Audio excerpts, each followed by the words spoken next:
Olá pessoal, tudo bem? Aqui é o professor Super Malva. Vamos aí para mais uma videoaula, mas antes de mais nada, vamos lá para o nosso ritual padrão. Se inscreve no canal, ativa o sininho para não perder nada. Dá aquele like positivo, não custa nada e ajuda bastante o canal a crescer e desenvolver. Também nossos queridos colegas concurseiros aí, poder verificar os vídeos com maior facilidade, né? Localizar os vídeos com maior facilidade aí para auxiliar nos seus estudos, tá bom? Ajuda bastante, não custa nada. Então, se inscreve no canal, dá aquele like positivo e vem contigo.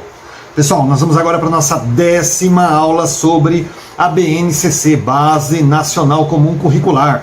Lembrando aí que é importantíssimo assistir a todas as videoaulas, porque a BNCC hoje, pessoal, é a espinha dorsal da educação. Eu inventei esta palavra, eu inventei este tema e eu fico muito orgulhoso. A BNCC hoje ela é a espinha dorsal da educação brasileira, cujo sem ela a educação hoje não fica de pé.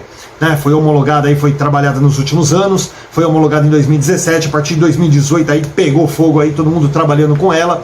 E já falei também, né, que a Base Nacional Comum Curricular é um documento normativo que ele diz onde ele meio que uniformiza a educação no país, ou seja, ele mostra as competências mínimas que cada estudante deve alcançar ao final de cada etapa, de cada modalidade aí da educação básica. Tá? Então é hoje a espinha dorsal da educação. E na segunda aula da BNCC que eu dei, nós estamos aqui na 10ª, na segunda aula eu falei, se a BNCC é a espinha dorsal da educação, a espinha dorsal da BNCC são as 10 competências gerais da BNCC, que a segunda aula que eu dei foi exclusiva sobre as 10 competências gerais, tá? Mas não é para trapacear e assistir só a segunda aula, você precisa assistir todas as aulas da BNCC. Gente, olha só, se você pega autores, você pega legislação, LDB, diretrizes curriculares, gente, tudo é importante, mas a BNCC é algo que você não pode subestimar e fazer resuminho. Hoje o que mais manda em concurso é a BNCC, tá? Então assista todas as aulas. Já dei aqui uma prerrogativa aqui, ó, 2 minutinhos já de vídeo foram, mas é muito importante realmente ressaltar a importância de assistir todas as aulas da Base Nacional Comum Curricular. E vamos lá, parar de bate-papo aqui e vamos para o que interessa, né? Então, nós vamos falar agora sobre o terceiro título aqui, que vai falar sobre a etapa da educação infantil. Gente, na aula número 9, eu falei aí sobre a estrutura da BNCC e falei um pouquinho sobre a educação infantil e fundamental. E agora a gente vai meio que dar uma esmiuçada. Eu dei meio que uma explicação ali meio razoável, né, na aula 9, só que agora está realmente aqui da forma como acontece, tá? Para vocês realmente entenderem como funciona a estrutura da BNCC. E nós vamos colocar aqui começando aqui pela etapa da educação infantil. Tem um subtítulo aqui, a educação infantil na Base Nacional Comum Curricular. A expressão educação pré-escolar, eu ia falar pré-escola, a educação pré-escolar, utilizada no Brasil até a década de 1980, expressava o entendimento de que a educação infantil era uma etapa anterior, independente à preparatória para a escolarização, que só teria seu começo no ensino fundamental. Situava-se, portanto, fora da educação formal. Pessoal, se estiver um pouquinho inchado aí, tá um ventilador aqui, mas hoje está 65 graus na sombra, não dá para ficar sem ventilador, tá? Gente, então o que acontece? Meados ali até o final da década de 80, a educação infantil, gente, ela era o quê? Ela era uma educação assim, que ela não era obrigatória, era uma coisa meio de tio, quem queria que o filho participasse, fazia, quem não queria que o filho participasse, ia direto para o fundamental, era uma coisa meio assim jogada. E os pedagogos ali, que realmente se preocupavam com a educação, começaram a perceber ali que precisava de uma mudança. Então, nos anos 90, o negócio começou a pegar pesado ali, né? O pessoal começou a batalhar aí para que a educação infantil fosse considerada uma etapa preliminar da educação fundamental, mas que tivesse uma importância muito grande. É onde hoje se trabalha com a questão da interação e da brincadeira. Mas a interação e a brincadeira é uma besteira, né? Coisa de... não é importante, né? Pelo contrário, gente, o que nós vamos ver aqui agora é que a interação e a brincadeira, elas são os eixos estruturantes da educação infantil e que são de suma importância. Por quê, pessoal? A brincadeira é através do brincar, através do lúdico, que uma criança de 4, 5 anos, até mesmo na creche aí, com idades menores, ela vai começar a se desenvolver, ela vai começar a se descobrir no mundo. Então a brincadeira, através da brincadeira que ela vai criar todo esse desenvolvimento na parte da educação infantil. E a interação social, gente, ela é 100% da educação infantil. Porque assim, você pega, por exemplo, eu mencionei isso na aula 9, não vou esticar muito aqui a conversa, mas só para dar um lembrete, né? Que eu falei assim, por exemplo, gente, isso não é generalizando, mas é quase generalizando. Todo o tempo que eu tenho aí de sala de aula, né, já quase 2 décadas aqui na Prefeitura de Guarulhos, uma coisa assim que é quase que ciência exata, gente. o filho único, né, em relação ao aluno que é filho único, em relação ao aluno que já tem irmãos, o comportamento é muito diferente, porque o aluno que tem irmãos, ele já está acostumado que tudo ele tem que dividir, né? O pai, por exemplo, não tem dinheiro para comprar, você tem 4 filhos, ele não tem condição de comprar 4 bicicletas, não tem condição de comprar, por exemplo, 4 videogames, então eles têm que dividir o videogame, tem que dividir a bicicleta, compra ali um pacote, uma bandeja de Danone, né? Tem que dividir ali um para cada filho, então, ou seja, o filho único, ele tem uma bandeja de Danone, ele vai comer toda aquela bandeja de uma vez, ou vai comer uma por dia, não sei. Agora, o filho, que tem mais irmãos, uma bandejinha lá com 6, com 4, ele tem que dividir, fica um para cada um. Tudo dele vai ser mais...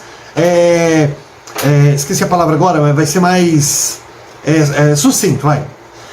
Então, assim, por quê? Porque ele tem irmãos para dividir, então ele aprende isso, que ele não é o centro das atenções, que o mundo não gira em torno dele, que ele tem... Então essa interação que ele já tem em casa facilita muito. Quando ele entra na escola, ele já conhece aquele ambiente de interação, então ele vai saber respeitar com muito mais facilidade, ele vai saber respeitar o espaço do colega, vai saber que o colega tem que respeitar o espaço dele, é muito mais fácil de trabalhar. Quando você tem, por exemplo, um filho único, gente, isso é quase 100% do caso. Não é 100%, mas é quase isso. O filho único, gente, principalmente quando é neto único, sobrinho único, primo único, vizinho único, quando é a única criança, assim, no entorno familiar, é uma criança muito difícil de se trabalhar. Por quê? Porque ele é egocêntrico, ele aprendeu ali, né? Todos os brinquedos são para ele, os presentes são para ele, os mimos são para ele, tudo é só para ele. E isso faz com que ele... se torne uma criança muito egocêntrica, que acha que ele é o centro da atenção, que o mundo precisa dele para alguma coisa. Eu que sou fanático por Harry Potter, né? Tem ali o primo do Harry Potter, né? Que é um garoto que ele é filho único, embora o Harry Potter more junto. Os pais, os tios do Harry, né? Eles desprezam muito o Harry Potter por outros motivos lá que eu não vou ficar entrando em detalhe, mas e mima demais o filho. Então o filho tem de tudo ali, o Harry Potter, coitado, não tem nada. Mas aquele menino, ele sente como se ele fosse o centro das atenções, como se ele fosse a criança mais importante do mundo. Se vocês pegarem o primeiro livro ou o primeiro filme do Harry Potter, logo no começo é aniversário do menino. E ele fica bravo porque ele olha os presentes e ele percebe que ele ganhou 2 presentes a menos que o ano passado. Mas no ano anterior ele tinha ganhado 34, se eu não me engano, 36, e desse ano ele ganhou 34. E aí os pais falam, não, vamos sair, vamos comprar mais 2 presentes. Olha, eu sei que, cara, é um moleque assim que ele não dá valor pra nada. E assim, gente, não é generalizando, mas a criança que é filho único na escola, ele dá muito trabalho nessa questão de interação social. É tudo muito difícil, tudo ele quer. Eu mencionei até na aula anterior aí, de um aluninho que eu tive, que ele tinha ciúme até do amigo. Ele queria que o amigo fosse amigo só dele, não queria dividir o amigo com mais ninguém. Gente, é muito difícil trabalhar realmente com esse tipo de coisa. Então a interação social, gente, ela é quase que 100% a alma da educação infantil, porque realmente é onde a criança vai aprender. Inclusive, pessoal, os espaços de conhecimento aqui, que eu até esqueci o nome, campos de experiência, né? Os campos de experiências, o primeiro é o eu, o outro e o nós, né? Então, onde a criança vai aprender que ela não é dono do universo, que ela não é um ser magnânimo, que tem outras crianças, né? Que ela faz parte de um todo. Então, a interação social e a brincadeira são os eixos estruturantes da educação infantil e a tornam muito importante justamente por causa disso. E era uma coisa que não era visto dessa forma. Antigamente, a educação infantil era visto como uma bobagem, uma besteira, né? O pai mandava se queria. Se queria, matou, hein, gente? Mandava se quisesse. Ó, aborta aí, finge que eu não vi isso, hein? Eu não vou editar o vídeo, mas vocês vão editar isso aí. Não falei se queria, não. E aí o que acontece? Foi batalhado, foi trabalhado para que a educação infantil ela se tornasse ali um ensino obrigatório. Tá? Hoje ela é um ensino obrigatório e tem uma justificativa muito grande. Eu, por exemplo, só trabalho com educação infantil. Já trabalhei aí com ensino fundamental, de 1º a 5º ano, cobrindo professores, fazendo uma hora extra, que ali é uma experiência bacana, gratificante, mas o meu perfil realmente é para educação infantil e eu trabalho com estágio 1. E quando eu assumi como professor, eu na época era até da creche, e aí quando eu assumi como PEB, como professor único na sala, né, professor titular ali, porque a creche trabalha em grupo, eu cheguei a pegar maternal na educação infantil. Eu trabalhava com maternal na creche e cheguei a pegar maternal. E hoje eu tenho muita saudade, porque eu falo, se tivesse um maternal infantil hoje, eu pegava o maternal, né? Eu gosto demais de criança pequena. E assim, gente, vocês vão ver aqui realmente essa importância da educação infantil, principalmente para quê? Para preparar essa criança para o ensino fundamental. Mas não é que a função do infantil é preparar para o fundamental. Eu já errei muito na minha carreira falando esse tipo de coisa, tá? É errado, a função do infantil não é preparar ninguém para o fundamental, tá? Mas ela, querendo ou não, é um estágio preparatório ali para o ensino fundamental. Ele tem a sua importância, vai trabalhar com a interação, com coordenação motora, vai trabalhar ali com tudo que a criança tiver que aprender ali através do lúdico, mas é um grande passo para o ensino fundamental, porque quando chegar no fundamental, essa parte de interação, de socialização, a criança já se apropriou disso, então ela não vai ter aquele problema. Agora, tem uns pais meio sem vergonha aí, que meio que dá uma burlada no sistema e deixa para pôr o filho no primeiro ano. Gente, o filho, vai ser um fiasco nos 2, 3 primeiros anos de escola, porque aquilo que ele teria que ter passado na educação infantil, vai passar no fundamental, tá? A gente vai abordar um pouquinho mais aqui. Gente, eu fiz aqui um bate-papo no estilo monólogo, vocês ficam aí do outro lado da tela fingindo que estão conversando comigo também, tá? E eu fiz esse bate-papo monólogo aqui no começo, para vocês entenderem um pouquinho, porque realmente nós temos ainda muitas pessoas que consideram a educação infantil uma bobagem, tá? Eu lidei com pessoas aí que falaram, a educação infantil, só fica lá dando umas bolinhas para as crianças pintar, e aquela coisa. A gente é tratado ali como tio, e a criança tá ali só pro pai poder trabalhar, né? A gente é criado ali, a gente é visto como um depósito de crianças, e não tem nada a ver, tá? Quem tiver experiência com educação infantil sabe que, é aquela coisa, o alicerce da casa ninguém vê porque fica embaixo da terra, né? Mas sem o alicerce a parede desaba em 3 meses. Então, nós somos o alicerce aí da educação e as pessoas não costumam enxergar isso como deveriam, tá? Então eu dou realmente essa reforçada, vendendo meu peixe, que afinal de contas minha especialidade aqui é a educação infantil, então eu tenho que mostrar a importância do meu trabalho também. E vamos aí para o parágrafo 2º, né? Com a Constituição Federal de 88, o atendimento em creche e pré-escola a criança de 0 a 6 anos torna-se um dever do Estado. Posteriormente, com a promulgação da LDB, em 96, a educação infantil passa a ser parte integrante da educação básica, situando-se no mesmo patamar que o ensino fundamental e médio. E a partir da modificação introduzida na LDB em 2006, que antecipou o acesso ao ensino fundamental para 6 anos de idade, a educação infantil passa a ter a faixa etária de 0 a 5 anos. Gente, deixa eu explicar isso aqui, porque eu detesto esses parágrafos gigantescos de 5, 6 linhas, porque acaba ficando super confuso. Então vamos lá. Com a Constituição de 88, passa a ser aí meio que obrigatório o atendimento na creche e na pré-escola, certo? Vamos lá para o segundo passo. Posteriormente, a promulgação da LDB em 96, pessoal, a Lei de Diretrizes Básicas da Educação, a educação infantil ela passa a ser parte integrante da educação básica, ou seja, passa a ser obrigatória. Mas olha só, pessoal, anota aí, pega aí seu caderninho, sua caneta, tá? E anota aí. Gente, educação infantil, ela é dividida em creche e pré-escola, tá? O que faz parte da educação básica? A educação infantil? Sim, mas a pré-escola somente. Porque a educação infantil, ela pega a creche e pré-escola. A creche não faz parte da educação básica, que é obrigatória, tá? Então, olha lá, uma questão de concurso aqui, pessoal. Cai lá na prova. Faz parte da educação básica. Aí vai ter as alternativas. Uma dessas alternativas vai estar assim: educação infantil, ensino fundamental e ensino médio. Está certo? Está. Desde que não tenha outra alternativa escrito pré-escola, ensino fundamental e ensino médio, tá? Se tiver alternativa pré-escola, claro, né? Se tiver pré-escola, fundamental e superior, tá errado, né, gente? Superior não, fundamental e médio. Mas a primeira parte, se tiver a opção pré-escola, é a pré-escola, não é educação infantil. Se não tiver a opção pré-escola, mas tiver lá educação infantil, fundamental e médio, é educação infantil, fundamental e médio. Tá? Agora, se tiver essas duas opções, infantil, fundamental e médio, pré-escola, fundamental e médio, gente, quem manda é a pré-escola, porque infantil engloba a creche, e a creche não faz parte da educação básica. Beleza? Tá? Qualquer dúvida, dá uma voltadinha no vídeo aí, uns 15 segundos, 20 segundos, tá? Para vocês ouvirem de novo, fazer uma anotação, mas é importantíssimo que vocês saibam fazer essa diferenciação, tá? Caiu na prova lá, educação básica. Se só tiver a opção infantil, fundamental e médio, é essa opção, tá? Infantil, fundamental e médio. Se tiver a opção pré-escola, fundamental e médio, então não é educação infantil, é pré-escola. Beleza? Vamos lá. Continuando aqui. a partir da modificação introduzida na LDB em 2006, gente, vamos lá, em 2006, vamos voltar um pouquinho aqui, ó. Em 2005, pessoal, o pessoal sentiu a necessidade de realmente, nós tínhamos ali 3 séries na educação infantil, na pré-escola, que era estágio 1, estágio 2, estágio 3, e o estágio 3 ia de 5 a 6 anos, perdão, ia de 6 a 7 anos. Em 2005, o pessoal quis fazer uma experiência ali, e essa experiência consistia no quê? Eles pegaram o estágio 3 e transformou numa nomenclatura chamada anos iniciais.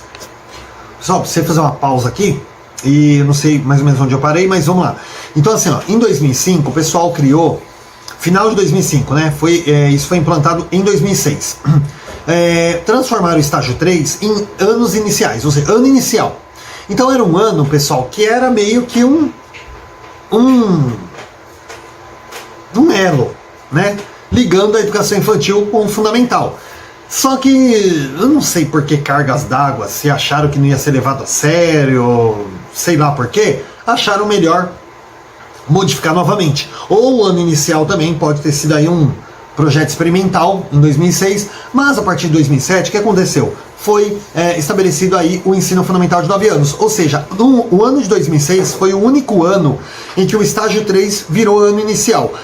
Esse ano inicial só funcionou em 2006. Quando chegou em 2007, se fundamentou aí, consolidou o ensino fundamental de 9 anos. Então, vamos falar isso. Então, tá falando aqui, ó, introduzida em 2006. Mas isso só passou a funcionar em 2007, certo? O ensino fundamental de 9 anos. Então, esse ano inicial deixou de existir, mas não voltou a ser estágio 3. Ele se tornou o primeiro ano do ensino fundamental. Antigamente, nós tínhamos ali primeira a quarta série, depois, que era o primário, aí vinha o ginásio, que era a quinta a oitava série, certo? E o colegial, que era o ensino médio hoje, que eram as 3 séries. Aí o que aconteceu? A primeira a quarta série, como enfiou um ano a mais ali, virou primeiro a quinto ano. Então não é primeira a quinta série, tá? Não existe mais série, agora é ano. Então virou primeiro a quinto ano. E da quinta a oitava série virou sexto a nono ano. Beleza? E o colegial virou ensino médio. Só mudou a nomenclatura. Mas no ensino fundamental acrescentou um ano. Então era a primeira a quarta série, agora é primeiro a quinto ano. Ou seja, puxou um ano para trás. Tá super mal. Mas por que aconteceu isso aí? Gente, vou explicar para vocês por quê. Olha só. A criança ficava 3 anos, olha, eu vou falar um negócio aqui, mas não é de chacotando, porque afinal de contas minha vida é educação infantil, mas a criança ficava lá 3 anos brincando, interagindo socialmente, fazendo aquela coisa toda, era lindo, maravilhoso. Quando chegava no primeiro ano, na primeira série do ensino fundamental, levava uma porrada na cara, uma no peito e uma no bumbum. Por quê? Porque, ele vinha de todo um ambiente interativo, prático, né? Toda aquela coisa assim, dinâmica. Caía no primeira série no ano seguinte, mesa, cadeira, lição, lousa cheia, explicação. A criança falava, que diabo é isso aqui, O que tá acontecendo com a escola, cara? Era tão legal, de repente ficou, que é isso aqui, tô com medo disso aqui. E aí, a criança tinha muito aquele baque, a alfabetização era muito difícil de acontecer, porque a criança até entendeu o que era aquele universo novo na vida dela. Então, surgiu essa necessidade de fazer o quê? Criar o primeiro ano. E o primeiro ano, então o primeiro ano ele não serve para nada. Continua sendo uma ponte. De certa forma, sim, mas ele já é considerado fundamental. Então a criança ela vai começar a ter acesso a todo o ensino fundamental, mas ainda utilizando as ferramentas do infantil. Ou seja, ninguém vai cair lá e começar uma alfabetização pesada com mesa, cadeira, lição, caminho suave, aquela cartilha diabólica, né? Quem é mais velho aí conhece. Não. O que você vai fazer? Você vai trabalhar os conteúdos do ensino fundamental, mas usando as ferramentas da educação infantil. Roda de conversa, brincadeiras direcionadas, brincadeiras livres, e histórias, conto de histórias, porque eu me recuso a falar essa palavra contação de histórias, que eu acho horrível. Então, conto de histórias, musiquinha, teatro, né, Lego, né, os blocos de montar aí que auxiliam tanto nossas crianças. Então, assim, você vai trabalhar o conteúdo fundamental, mas com as ferramentas do infantil. Então, o primeiro ano, como eu adoro dizer, pessoal, eu prefiro acreditar que foi eu que inventei isso, eu duvido, mas eu prefiro acreditar que foi eu que inventei. O primeiro ano, ele acaba servindo como o quê? Uma rampa de acesso entre o infantil e o fundamental, ao invés de ter aquele degrau que a criança vem assim, ó, aí chega no terceiro ano, bate de frente, tem que olhar para cima para continuar o fundamental. Não tem mais esse degrau. Agora é uma rampa. O primeiro ano ele vai servir como uma rampa. A criança ela vai sentir o desafio, né? Você sobe uma rampa, no começo é gostoso, né? Depois você fica meio cansado. Ela vai sentir o peso desse desafio. Só que ela não vai sentir daquela forma brusca.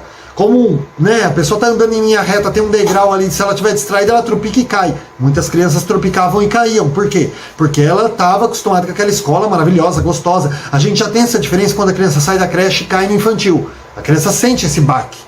E ela vai sentir um baque muito maior quando ela sai do infantil e vai para o fundamental. E agora, o que aconteceu com esse ensino de 9 anos? Esse baque ele diminuiu, esse atrito, né? Então você cria mais ou menos ali uma rampa pedagógica. Então o primeiro ano vai ser um ano ali que a criança ela vai ter toda aquela adaptação do ensino fundamental com as ferramentas do infantil. Desse modo, ela vai se adaptando à sua alfabetização ali aos poucos, né? Então ela vai pegar isso, primeiro ano, um pouquinho do segundo. Quando chegar no terceiro ano para frente, pelo menos na teoria, essa criança já vai estar 100% alfabetizada. Certo? Então, para isso que foi criado aí o ensino fundamental de 9 anos.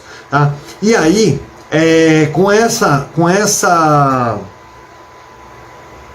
chegada do ensino fundamental de 9 anos, a educação infantil ela passa a atender a faixa etária até 5 anos de idade. De 0 a 3 e 11 meses na creche e de 4 a 5 na educação infantil. E sendo na pré-escola, na educação infantil, pré-escola. Sendo a pré-escola aí de conteúdo obrigatório. Tá bom? Entretanto, embora reconhecida como direito de todas as crianças e dever do Estado, a educação infantil ela passa a ser obrigatória para crianças de 4 e 5 anos apenas com a emenda constitucional de 2009, tá? 59 de 2009, que determina a obrigatoriedade da educação básica dos 4 aos 17 anos. Essa extensão da obrigatoriedade é incluída na LDB em 2013, consagrando plenamente a obrigatoriedade de matrícula de todas as crianças de 4 e 5 anos em instituições de educação infantil. Ou seja,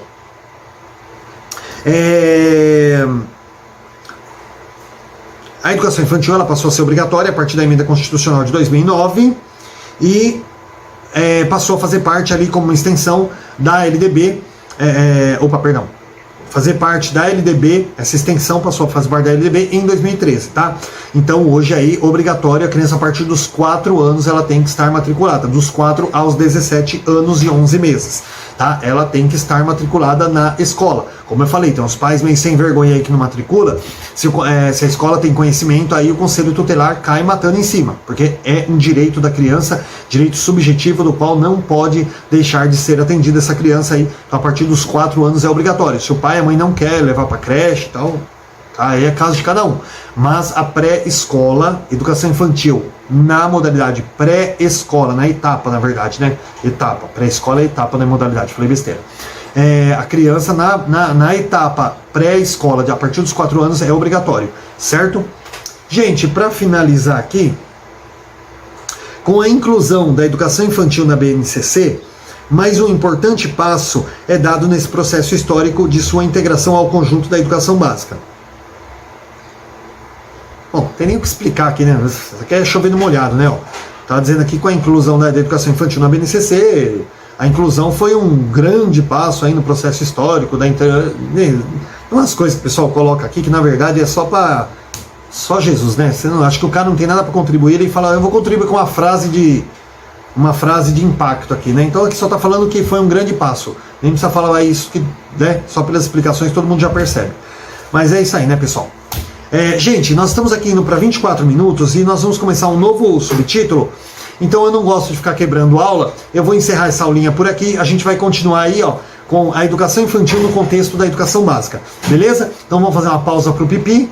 E voltamos daqui a pouquinho com a segunda parte, com a aula de número 11 aí, tá, da BNCC, certo? Então, não esquece de se inscrever no canal e dar aquele like positivo e a gente se vê daqui a pouquinho. Bons estudos!